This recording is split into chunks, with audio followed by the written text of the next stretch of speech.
ইনফ্রাস্ট্রাকচারগুলো আছে শ্রমিকদের বিভিন্ন সমস্যা নিরসনের জন্য, সেগুলোর প্রতি কিছু কারণে আপনারা জানেন বিগত সরকারের আমলে এই আমাদের শ্রম অধিদপ্তর সহ সালিশিও যারা করতো শ্রম আদালত, তাদের উপরে ট্রাস্টটা আসলে শ্রমিকরা হারিয়েছে। সেটা ফিরিয়ে আনতে হবে আমাদের কাঠামোগত সংস্কারের মাধ্যমে, যেটা একটি দীর্ঘমেয়াদী প্রক্রিয়া। কিন্তু আপাতত আমরা শ্রমিকদের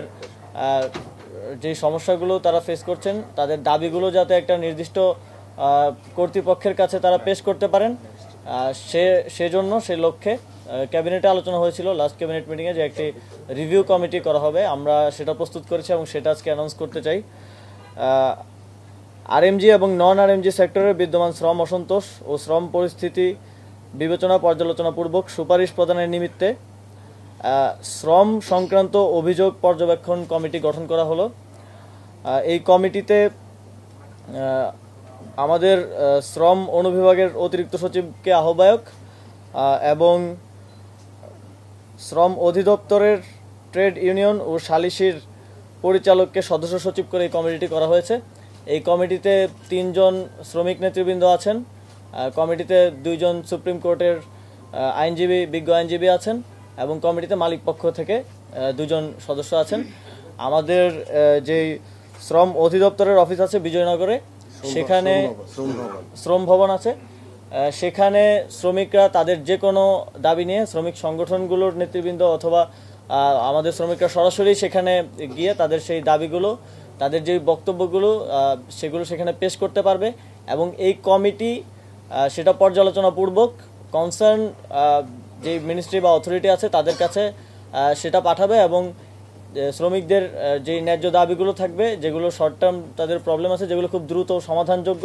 সেগুলো সমাধানে উদ্যোগ গ্রহণ করা হবে। এবং আজকের যেই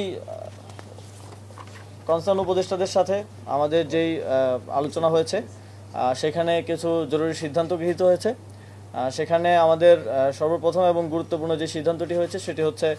শ্রমিকদের যেই বকেয়া বেতন ভাতা আছে সেটাও অবিলম্বে পরিশোধ করতে হবে এবং সেটা পরিশোধের লক্ষ্যে আমরাও আগামী শনিবার বিজেএমএর সাথে বসব এবং কিভাবে সেটি পরিশোধ করা যায় অতি দ্রুত সময়ের মধ্যে। ইতিমধ্যেই সচিব সাহেব বলেছেন যে এখানে অর্থ উপদেষ্টা এখানে বসে থেকে বাংলাদেশ ব্যাংকের গভর্নরকে বলেছেন যে খুব দ্রুত যাতে, আপনারা জানেন একটি প্রতিষ্ঠানকে ঘিরে আজকে যেই আনরেস্ট সেটা অনেক বড় আকার ধারণ করেছে, সেই প্রতিষ্ঠানকে দ্রুত ঋণ দেওয়ার মাধ্যমে যেন শ্রমিকদের বেতনটা দেওয়া হয়, সেটা আজ রাত অথবা কালকের মধ্যেই শ্রমিকদের কাছে পৌঁছে যাবে বলে আমরা আশা রাখছি। এবং মন্ত্রণালয়, শ্রম অধিদপ্তর, কলকারখানা, প্রতিষ্ঠান পরিদর্শন অধিদপ্তরের কর্মকর্তাদের মাঠ পর্যায়ে জনসম্পৃক্ততা